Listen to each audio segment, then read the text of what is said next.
자, 오늘은 십계명 5번째와 6번째 말씀을 좀 보도록 하겠습니다. 제목 같이 한번 읽어볼게요. 다 같이 시작. 됨됨이를 바꿔야 축복을 누린다. 자, 됨됨이를 바꿔야 축복을 누린다. 여러분, 축복받는 삶을 살기 원하시는 분 아멘 하십시다. 아멘. 자, 그러면 뭘 바꿔야 돼요? 됨됨이를 바꿔야 된다라고 하는 거예요. 오늘은 사람 됨의 기본이 무엇이냐라고 하는 것에 대해서 우리 살펴보는 말씀이 될 것 같습니다. 자, 출애굽기 20장 12절부터 13절까지의 말씀, 우리 말씀이 좀 짧으니까 큰 소리로 같이 한번 읽어보도록 합니다. 시작. 내 부모를 공경하라. 그리하면 내 하나님 여호와가 내게 준 땅에서 내 생명이 길리라. 살인하지 말라. 자, 오늘은 두 개 말씀을 좀 볼 텐데요. 자, 10계명의 구조가 두 개로 나눠진다라고 말씀을 드렸죠. 그래서 첫 번째 계명서부터 네 번째 계명까지가 이제 하나님 사랑에 대한 내용이고요.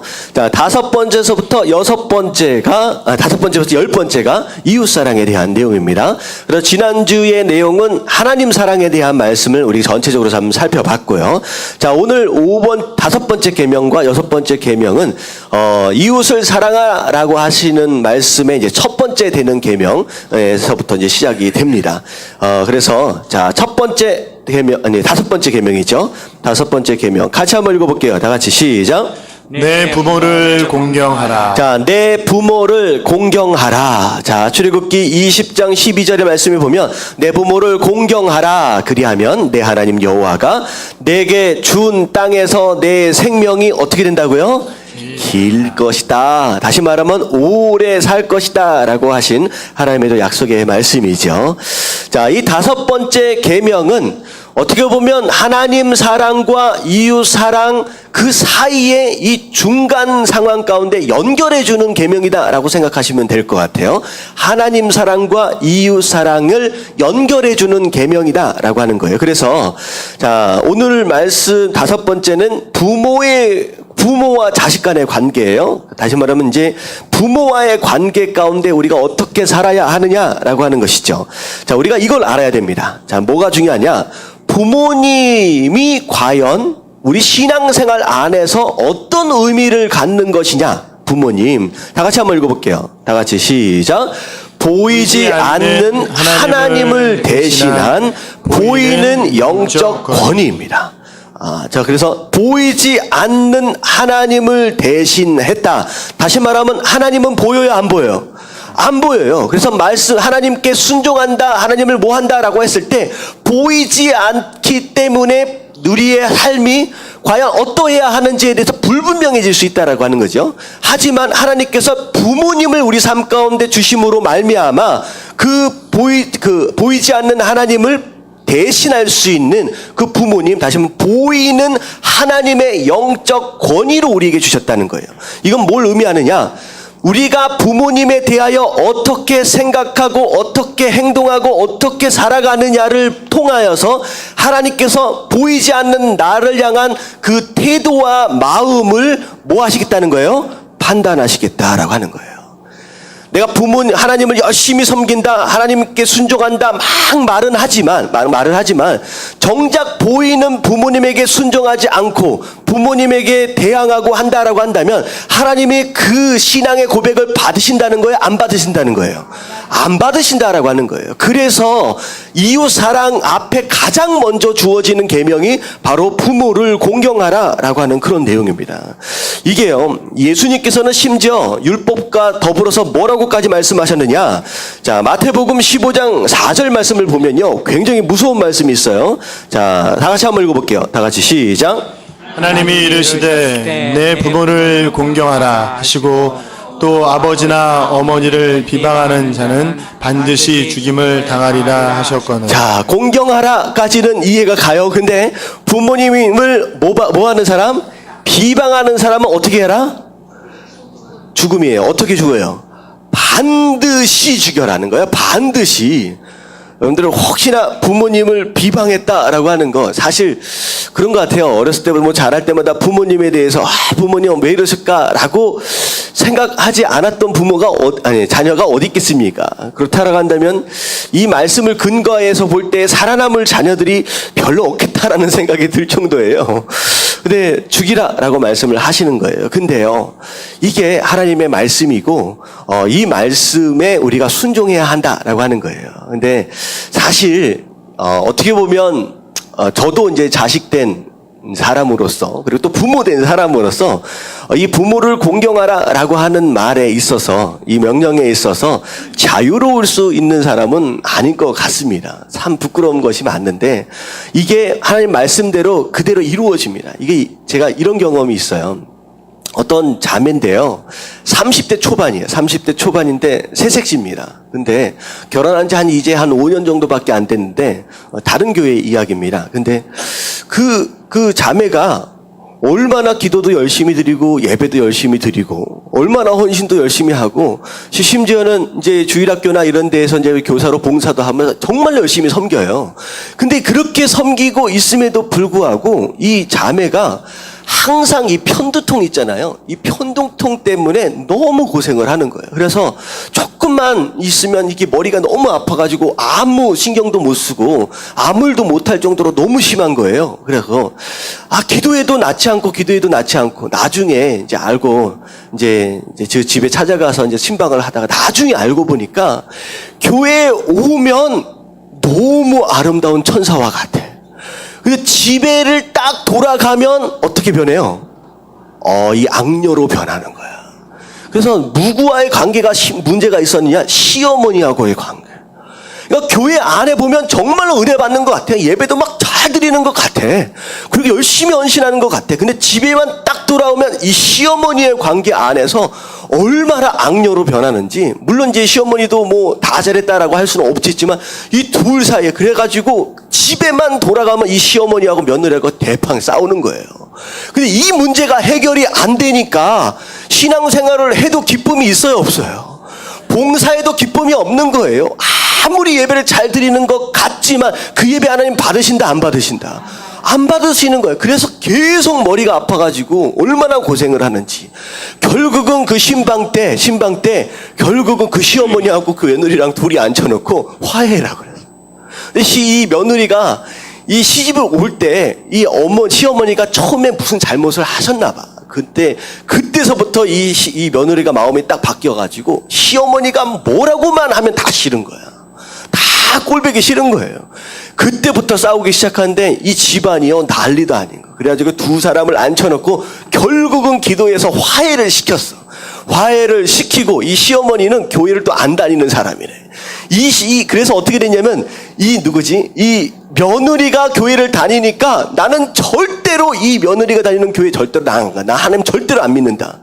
그런 가운데 목사님 만나고 결국은 화해를 했어. 그러고 나서 결국은 이 시어머니가 설득되어서 두 분이 같이 교회를 딱 나왔는데 그 첫날 그 예배에서 어떻게 됐는지 아세요? 이 편두통이 싹 사라져 버려요. 자기 머리 안 아픈 거라고 별로 감동이 없으신 것 같은데 이게 싹 사라지는 거예요. 다시 말해 이게 표적입니다. 뭐냐? 이 부모님과의 관계, 시어머니도 부모님이잖아요. 부모님과의 관계가 얼그러지고 잘못되어 있으면 아무리 하나님 앞에 온전한 듯 나와오지만 그것은 예배가 아니라는 거예요. 하나님이 이 고통을 통하여 계속 경고를 하시는데 계속 말을 안 들으니까. 여러분들 이게 뭐냐면요, 반드시 죽임을 당할 것이다 라고 하는 이 경고는 결국은 하나님 앞에 있었지만 내 육신과 내 영은 어떻게 되어져 가고 있던 상태였느냐? 죽어가고 있는 상태였다라고 하는 거예요. 여러분들 부모님과의 관계를 온전히 세워가시길 주님의 이름으로 축원합니다. 이게 얼마나 중요하니? 이 자식들에게 이걸 잘 가르쳐줘야 돼요. 자, 이 밑에 보면요, 이제 에베소서 6장 1절부터 3절까지의 말씀은 부모를 공경하라라고 하는 것에 대하여 정확하게 어떻게 보면 좀 더 넓게 자세하게 설명하고 있는 내용이 나옵니다. 자, 1절부터 3절까지 같이 한번 읽어볼게요. 다 같이 시작. 자녀들아 주 안에서 너희 부모에게 순종하라. 이것이 옳으니라. 내 아버지와 어머니를 공경하라. 이것은 약속이 있는 첫 계명이니 이로써 내가 잘되고 땅에서 장수하리라. 자, 부모님을 공경하라 라고 했는데 좀 더 자세하게 우리가 어떻게 공경을 해야 하는지 좀 설명을 좀 드리도록 하겠습니다. 첫 번째 보면 이 위에 주 안에서 내 부모에게 순종하라 라고 했어요. 자, 순종은 해야 하는데 자, 어떻게 순종해야 돼요? 주 안에서. 그래서 첫 번째가 무엇이냐? 주 안에서라고 하는 것인데 무슨 뜻이냐? 주님의 뜻 안에서입니다. 주님의 뜻 안에서. 자, 1번이 나오는 걸로 알고 있는데요. 내려가면 좋을 것 같아요. 자, 1번. 주 안에서, 주님의 뜻 안에서 순종하라 라고 하는 거예요. 자, 이 얘기는 뭐냐면 부모님이 말씀하신다라고 해서 순종은 해야 되는데 아무거나 다 순종하면 돼요, 안 돼요? 안 된다라고 하는 거예요. 거기에서 우리가 분별해야 하는데 어떤 기준으로 분별을 해야 되느냐? 주님의 뜻인지 하나님의 뜻이 아닌지를 분별해서 주님의 뜻이다라고 한다면 하나님께서 함께 원하시는 것이다라고 한다면 당연히 순종해야 되겠죠. 하지만 하나님께서 원치 않으신 하나님 뜻 밖의 일이다라고 한다면 순종하면 됩니까? 안 됩니까? 안 되죠. 자, 부모님이 갑자기 아침에 새벽에 깨워. 자, 우리 옆집을 털러 가야 되는데 같이 가자. 자, 따라가면 돼요, 안 돼요? 따라가지 마시길 주님의 이름으로 축원합니다. 여러분들 웃을 일이죠? 아니요, 이게 실제로 일어나는 일입니다. CCTV에서 제가 뉴스에서 보니까요, 부모와 자식이 같이 연합해가지고요 도둑질을 해요. 아, 이 애들은 망보고 부모는 훔치고, 어떻게 보면 반대로 부모는 망보고 애들을 훔치고, 이런 일들이 다반사 일어납니다. 황당한 것 같지만 있어요. 여러분들 뭐 극단적인 예로 뭐 도둑질이라는 이런 얘기를 하지만 여러분들 말씀 안에서 분별을 할 줄 알아야 돼요. 이게 하나님이 기뻐하시는 일이냐라고 하는 것 안에서 분별해야 돼요. 자, 아침에 교회를 가려 그러는데 야, 너 교회 가지 마. 왜 예수를 믿으려 그래? 자, 순종하면 돼요, 안 돼요? 안 되지요. 안 되지요. 궁극적으로 우리가 더 누구에게로 나아가야 되느냐? 하나님께로 나아가야 돼요. 진짜 부모님을 사랑하고 공경한다라고 한다면 내가 예수를 안 믿어서 함께 지옥을 가면 됩니까? 안 됩니까? 오히려 내가 더 예수를 잘 믿어서 지옥 갈 수밖에 없었던 우리 부모님을 어디로 인도해 가야 되는 거예요? 교회요. 하나님께 인도해 가는 게 진짜 효도고 공경이고 사랑이다라고 하는 거죠. 착각하면 안 돼요. 부모님이 가지 말라니까 내 부모님한테 순종해야지. 아니요. 함께 죽자라는 내용하고 똑같아요. 아멘. 아멘. 무슨 부모가 제가 신승훈 목사님 그 얘기를 잠깐 드릴게요. 이 신승훈 목사님 제가 이제 섬기던 전에 있는 교회 목사님이신데 부모님, 아버지가 예수를 믿으라라고 했는데 그렇게 안 믿으시는 거야. 근데 그 아버지가 신승훈 목사님한테 물어보셨대요. 뭐라고 물어보셨느냐? 야, 그러면 예수를 믿어야 천국을 간다라고 한다면 우리 조상들은 어떻게 됐냐? 그러면 조상에 대한 사랑이 극진하신 아버지야. 자, 여기서 좀 지혜롭게 좀 얘기를 했어야 되는데 우리 신 목사님은 하도 이제 강직하셔서 다 지옥 같죠. 이게 지혜가 필요한데 그때 그렇게 말씀하셨다는 거예요. 그랬더니 이 아버지가 우리 조상이 지옥을 갔으면 나도 뭘 지켜야 된다는 거예요. 의리가 있지. 나도 지옥 간다. 더 이상 나한테 얘기하지 마라. 그 다음부터 예수 믿으라 그러면 말도 못 끝나게 하는 거예요. 우리 조상들이 지옥 갔으면 나도 함께 지옥을 가는 게 그들을 향한 사랑입니까? 뭡니까? 아니에요. 아니에요. 지옥에 가 계신 조상들을 생각해 보여. 진짜 지옥에 조상들이 계신다라고 한다면 생각해 보세요. 그 조상들은 나를 통하여 생겨난 내 후손들이 함께 예수 안 믿어서 지옥에 오길 원해요? 예수 믿어서 천국 가길 원해요? 예수 믿어서 천국 가길 원하는 게 진짜 조상들의 마음이지요.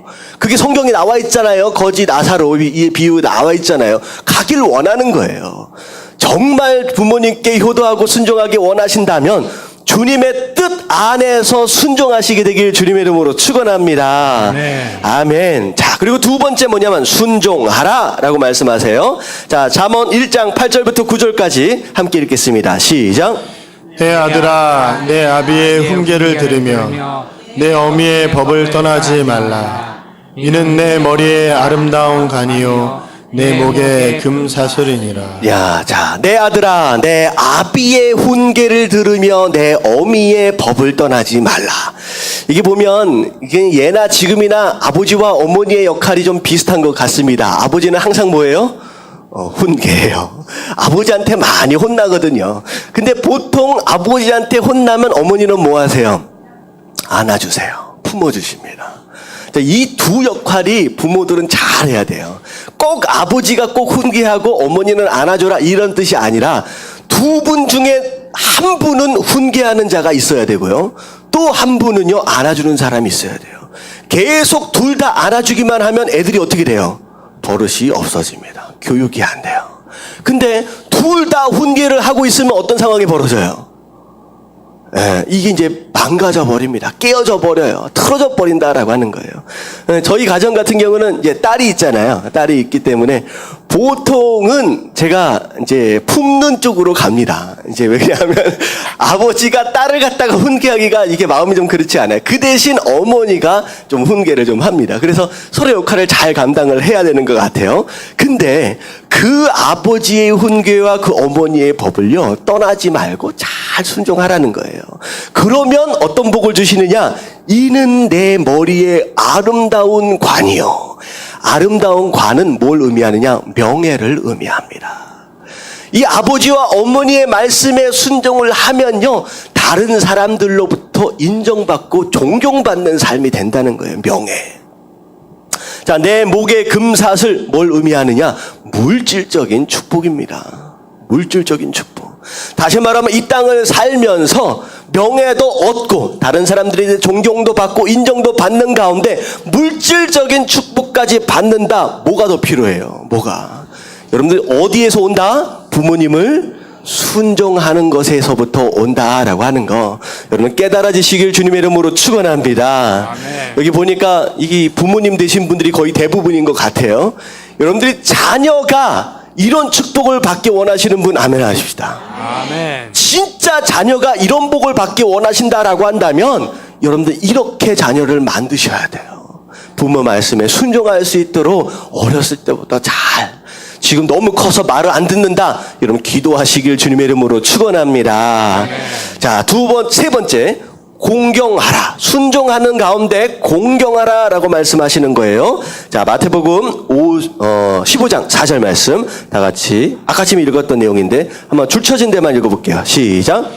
아버지나 어머니를 비방하는 자는 반드시 죽임을 당하리라 하셨거늘. 자, 아버지와 어머니를 비방한다라고 하는 것은 아버지와 어머니를 무시한다라는 그런 뜻입니다. 무시한다. 그런 경우가 있어요. 요즘엔 얼마나 시대가 빨리 변하는지. 우리 어머니 세대, 부모님 세대를 이렇게 보면 컴퓨터도 잘 모르시잖아요. 그리고 소위 뭐 핸드폰, 그 스마트폰들 하나씩 다 가지고 계시는 것 같은데 그 스마트폰 안에서 할 줄 아는 기능이 뭐뭐 있어요? 메시지 보내고 전화 받고 딱 그것뿐이잖아요. 이제 너무나도 빨리 변하는 시대 가운데 살다 보니 아이들과 발맞춰 변화되기가 쉽지가 않습니다. 그러다 보니까 이 아이들이요 무슨 생각을 갖느냐? 우리 아버지 어머니는 올드 스타일이라는 거예요. 세상을 모른다라고 하는 거예요. 그래서 어머니 아버지를 무시하기 시작합니다. 근데요 성경은 반드시 얘기하고 있는 거예요. 노인들을 무시해서는 안 돼요. 그들이 평생 살아오는 가운데 그 경험을 통하여 얻어진 이 지혜는요 젊은 사람들이 아무리 공부했다라고 할지라도 따라갈 수 없는 지혜다라고 하는 거예요. 여러분들 이 젊으신 분들은요 이 어른들의 이 지혜를 들을 줄 알아야 된다라고 하는 거예요. 여러분들 그걸 가르쳐 주십시오. 절대 부모를 무시하지 못하도록 그렇게 해야 된다라고 하는 것이죠. 자, 그리고 네 번째 같이 한번 읽어보겠습니다. 시작. 효도는 약속이 있는 첫 계명이다. 자, 다섯 번째까지 지금 계명을 말씀하시는 가운데 이 다섯 번째 계명을 뭐라고 말씀하시냐? 약속이 있는 첫 번째 계명이라는 거예요. 그 전까지만 해도 하나님을 향한 너희의 태도와 마음이 어떠해야 하느냐라고 하는 것을 말씀하셨죠. 그리고 이 다섯 번째 계명은요, 특별한 게 뭐냐면 네가 복을 받을 수 있는 비결을 가르쳐 주신 거예요. 비결을. 아까 전에 말씀드렸지만 부모님의 말씀을 잘 들으면 명예와 물질적인 축복을 주신다 그랬죠. 자, 2절을 보면, 자, 내 아버지와 어머니를 공경하라. 이것이 약속 있는 첫 계명이니. 3절. 이로써 내가 잘 되고 땅에서 장수하리라. 다시 말하면 두 가지 축복입니다. 네가 잘 된다 하는 일마다 망하면 돼요, 안 돼요? 안 돼요? 망하면 돼요, 안 돼요?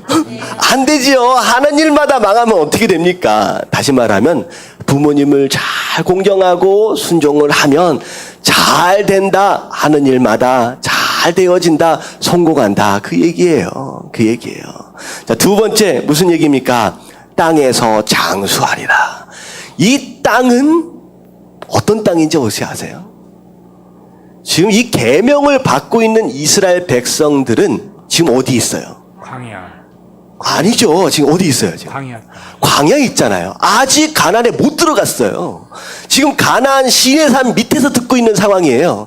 지금 이들의 소원은 뭐예요? 가나안. 하나님께서 우리를 위해서 준비해 놓으신 가나안 땅 안에 들어가는 거예요. 그 땅에 들어가면 행복한 것이고 그 땅에 들어가는 것이 축복이거든요. 근데 들어가자마자 죽었어. 그러면 이게 축복이에요, 저주예요? 이건 저주죠. 다시 말하면 하나님께서 약속하신 축복을 얼마만큼 누려요? 장수한다. 오랫동안 누리는 그런 삶을 산다라고 하는 거. 이게 진짜 축복이다라고 하는 거예요.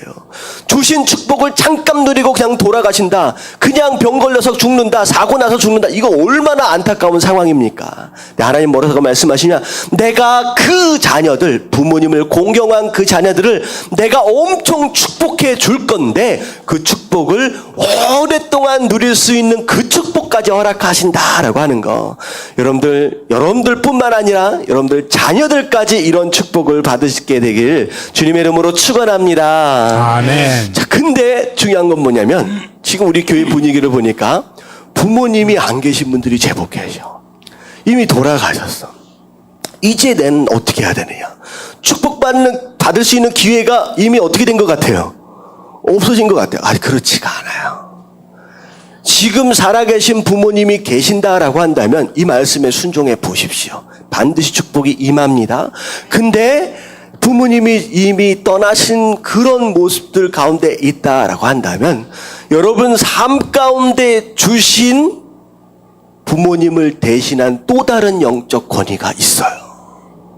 여러분 그 영적 권위에 순종하십시오. 아멘. 그러면 이 축복을 동일하게 받습니다. 아멘. 회사에 가면 누구예요? 여러분 회사 사장님에게 순종하고 공경하십시오. 여러분 축복을 받습니다. 말씀의 원리가 그렇게 돼 있어요. 상사에게 순종하고 공경해 보라는 거예요. 내 부모가 안 계신다 그러면 집안에 어르신들이 있어요. 집안 어르신들에게 순종해 보십시오. 교회 안에 오셨다라고 한다면 영적 지도자들에게 순종해 보십시오.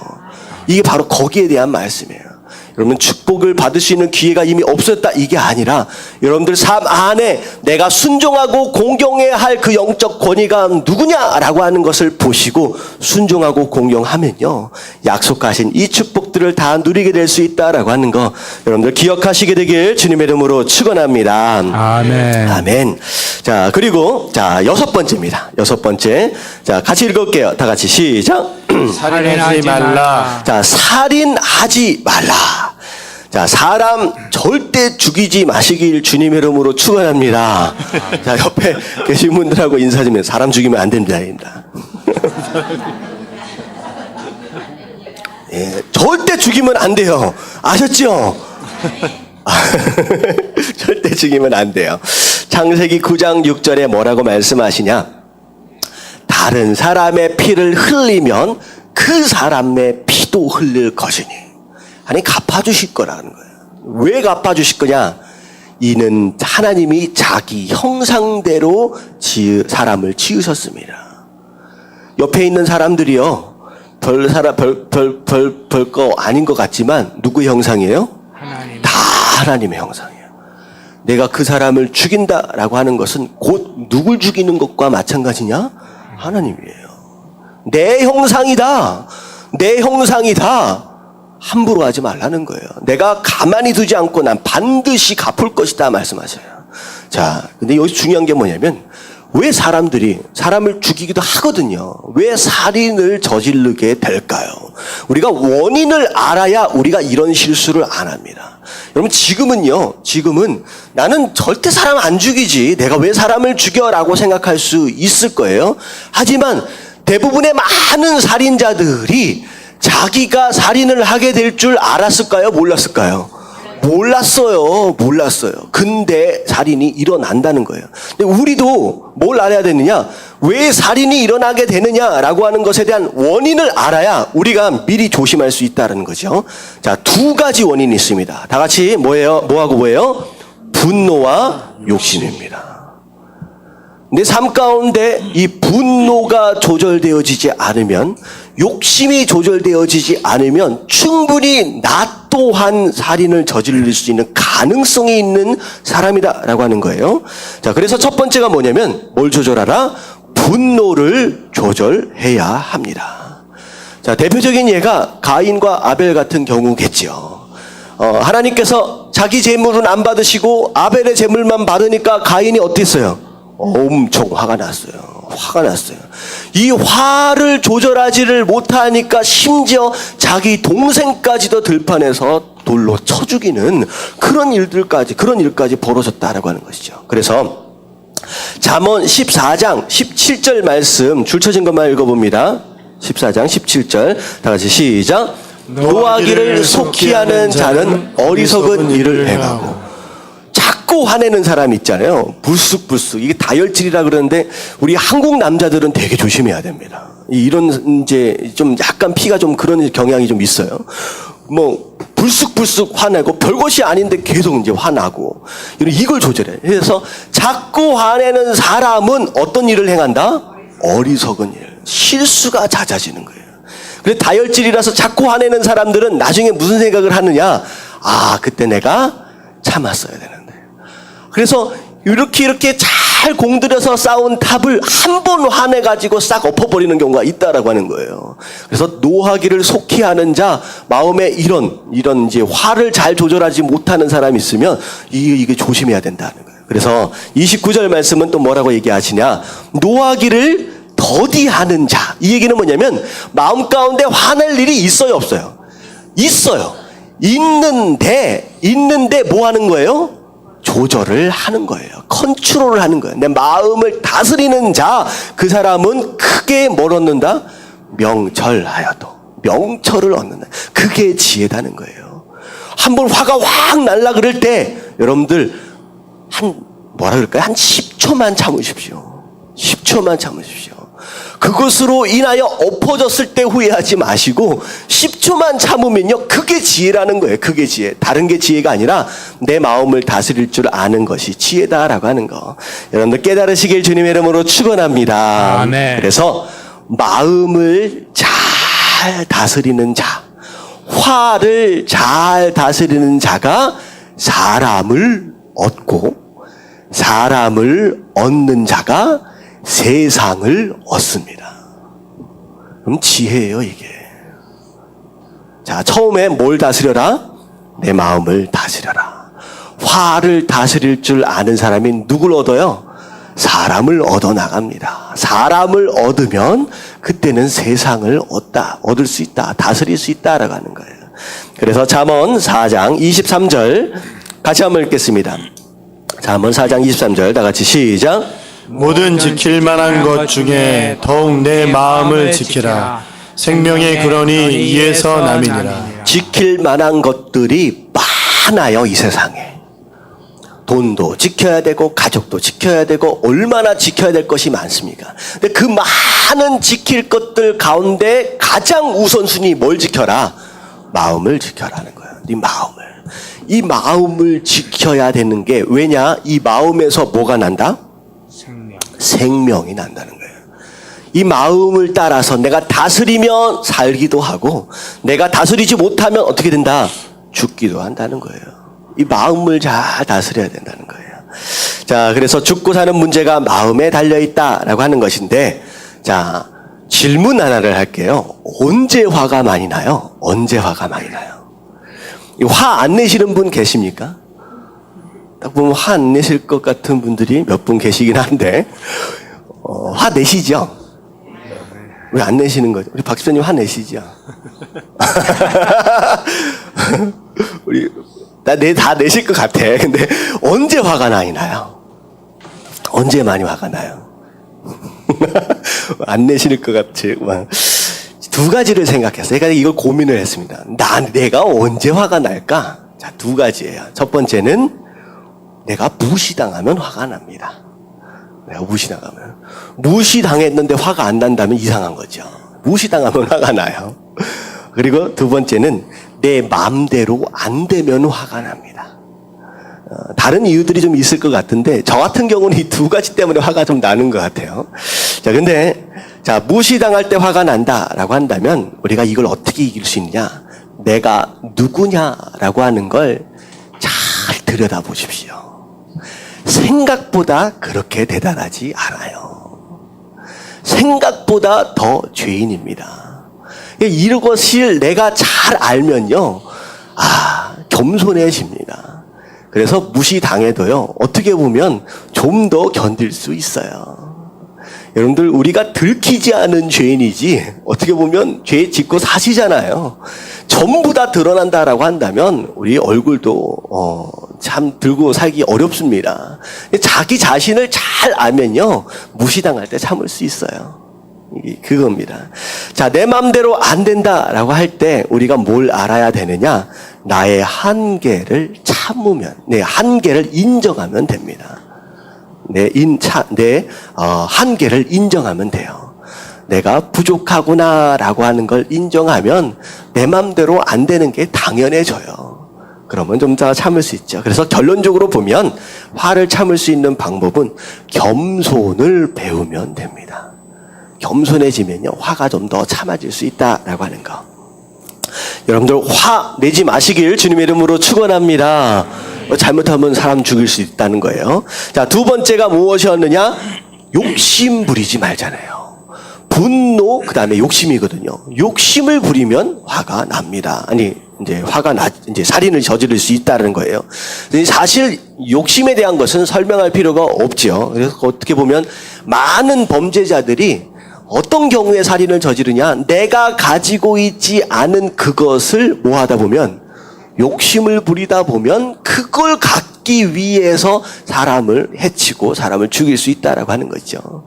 자, 이 욕심을 해결할 수 있는 유일한 방법. 자, 저와 함께 더불어서 예배를 오래 드렸던 분들은 딱 답이 나올 수 있을 것 같아요. 욕심을 이길 수 있는 유일한 방법은 하나밖에 없어요. 뭐 하면 돼요? 감사하면 돼요. 내게 주신 것에 감사하면 욕심을 이길 수 있습니다. 욕심을 이길 수 있어요. 자, 그래서 야고보서 1장 15절 말씀 보면 욕심이 잉태하여 죄를 낳고 죄가 장성한 즉 사망을 낳느니라.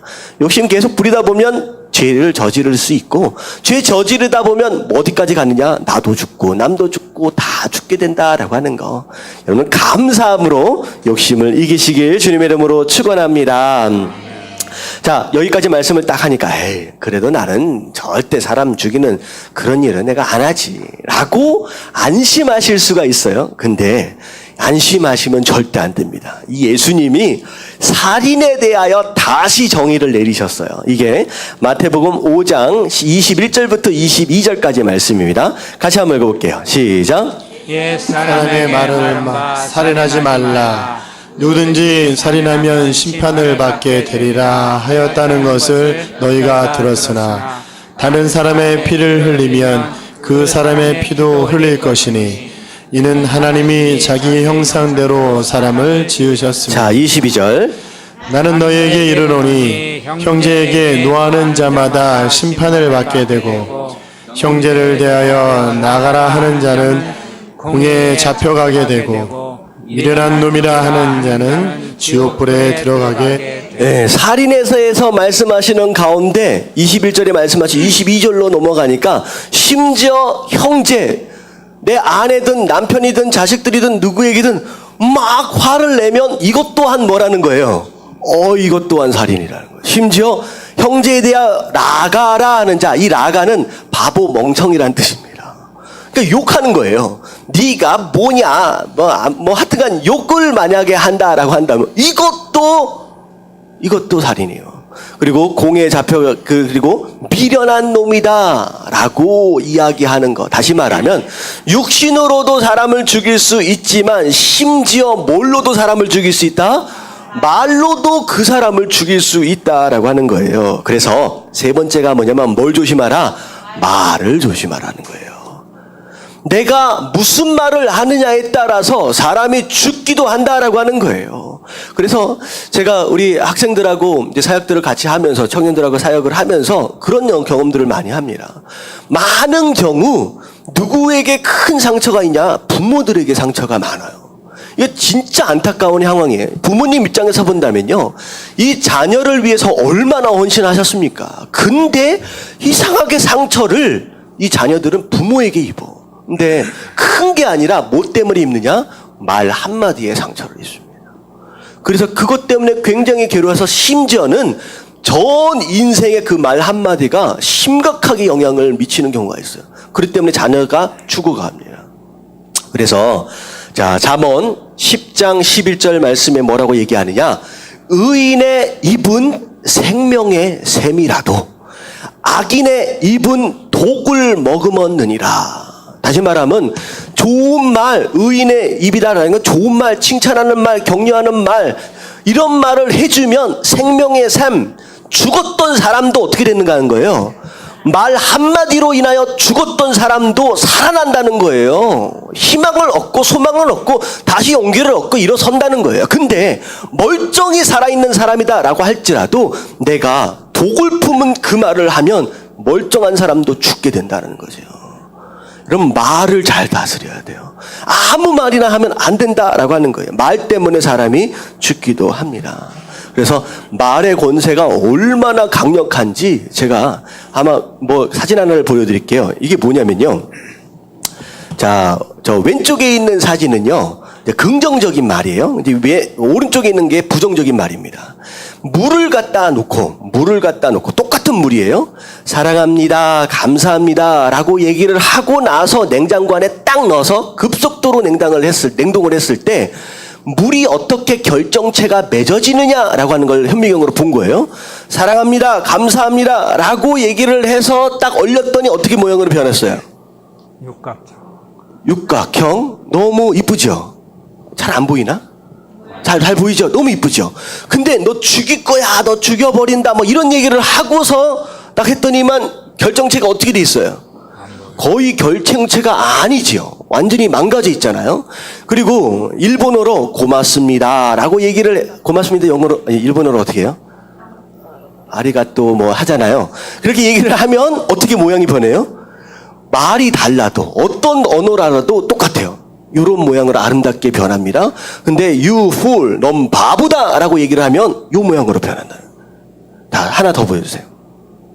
자, 한국말로 감사합니다, 고맙습니다 라고 하니까 물결체가 꽃처럼 변해요. 망할 놈 했더니 이렇게 변해요. 이거 되게 무섭잖아요. 그리고 불어로 고맙습니다 하니까 이렇게 변하고 미친 놈 하면 이렇게 변합니다. 또 있나요? 뭐뭐뭐 해주세요 라고 편안하게 부탁하는 말로 하면 이런 걸, 뭐뭐 하지 못해 라고 부정적인 말을 하면 이렇게 변합니다. 그리고 재밌는 건 뭐냐면 기도하기 전에는 오른쪽이에요. 기도하기 전에는 이렇게 변해요. 기도를 하고 나서는 저렇게 변해요. 근데 재밌는 건 뭐냐면 우리 몸의 몇 %가 물이에요? 75%. 70% 이상이 물입니다. 만약에 우리가 맨날 우리 가정 안에서 칭찬하고 격려하는 말들을 막 하고 산다라고 한다면 우리 혈액 안에 있는 물이 어떻게 변하는 거예요? 아름답게 육각수로 변해가는 거예요. 근데 집안에 있을 때마다 부모와 자식 간에 남편과 아내 간에 욕만 했었고 너는 못됐어 뭐 하고 그렇게 산다라고 한다면 우리 혈액이 어떻게 변해요? 이렇게 시커멓게 변한다는 거예요. 왜 내가 이렇게 건강이 안 좋은지 여러분들 아셔야 돼요. 진짜 건강하게 기쁘게 살아가려면 뭐가 바뀌어야 돼요? 내 피가 빨리 바뀌어야 돼요. 그러려면 뭘 바꾸면 되느냐? 여러분들의 말을 바꾸면 됩니다. 할렐루야. 자, 이제부터는 정말로 자녀들이 누군가가 말을 진짜 안 듣는다, 사고치고 다닌다 라고 하면 뭐라고 얘기를 하냐? 이 망할 놈아 하지 마시고 너는 크게 될 사람이구나. 참 잘난 놈아 라고 칭찬해 주시길 주님의 이름으로 축원합니다. 더 재밌는 건 뭐냐면 기도하기 후와 기도하기 전이 이렇게 바뀌어요. 기도하면 여러분들의 피가 변합니다. 이 건강해질 수 있는 얼마나 큰 비결인데 제가 의사보다 더 괜찮지 않아요. 건강해질 수 있는 비결을 말씀드렸습니다. 그래서 여러분 제일 조심해야 될 게 뭐냐면요. 이 살인에 있어서 말로 하는 살인에 있어서 가장 무방비한 장소가 가정이에요. 가정은 서로 다 이해해 줄 수 있다라고 하는 전제하에 아무 말이나 해요. 그래서 많은 사람들이 이 가정 안에서 요 모양으로 변해져 갑니다. 그래서 여러분들이 말을 잘 다스려 보세요. 그러면 여러분들이 가정이 다 건강해지고 다 살아나고 정말 하나님께서 말씀하신 대로 축복들을 누릴 수 있는 그런 가정 될 수 있다라고 하는 거 여러분 깨달아지시길 주님의 이름으로 축원합니다. 아멘. 자,